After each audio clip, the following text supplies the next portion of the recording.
Hello mga ga! Nandito kami ngayon sa LTO.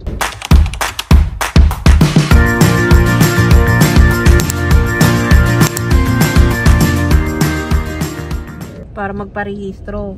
Kaya lang, bago ka pala magparehistro, kailangan mo munang magpa-emission. So, pupunta muna kami para magpa-emission. So, yun mga ga. See ya!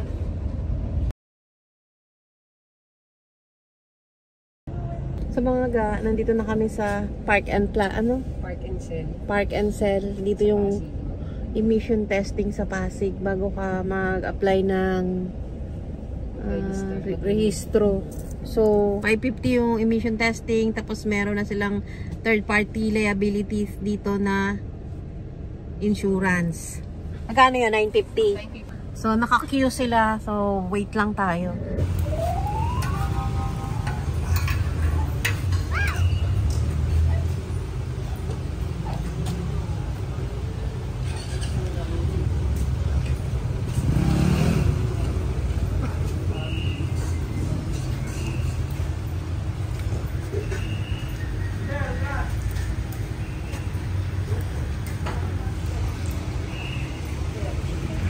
Mamaya, papunta na tayo ulit sa LTO.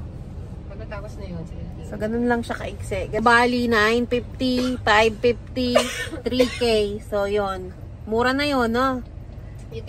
Ito yung sa third, iba pa yung no, yung isa pa, yung comprehensive ba yun tawag din? Iba yung comprehensive. Yung comprehensive, mas malaki coverage. Ibang insurance pa yun mga every year din yun? Oo, yearly. Yearly din yung comprehensive insurance. Yun yung isa sa malaki din. So, mag-maintain ng sasakyan ay mahal. Insurance lahat.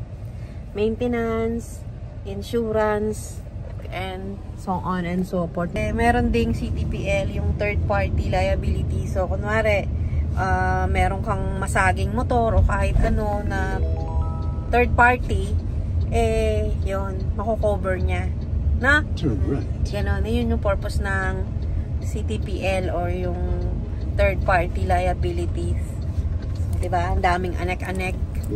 So yun lang. Kinuwento ko lang sa inyo yung mga iba't-ibang klaseng insurance. So now, dahil tapos na kami sa emission test at meron na rin kaming third party liability insurance, pupunta naman kami sa LTO para parehistro.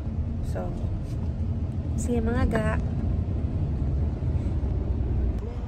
Yan ang CTPL mga ga.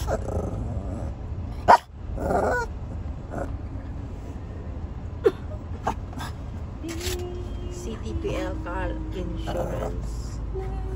Kulit dito ni Bini.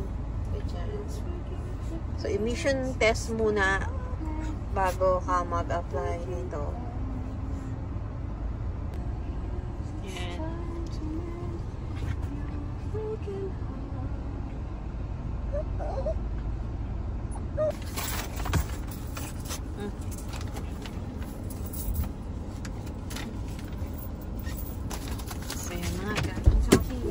Requirement yung CTPL at yung emission test, tapos kukuha ka na ng rehistro.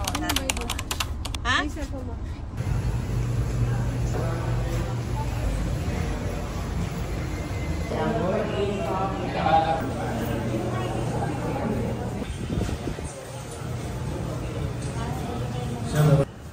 Isabella Pay. Pwede yung mga ibang details, yung price lang.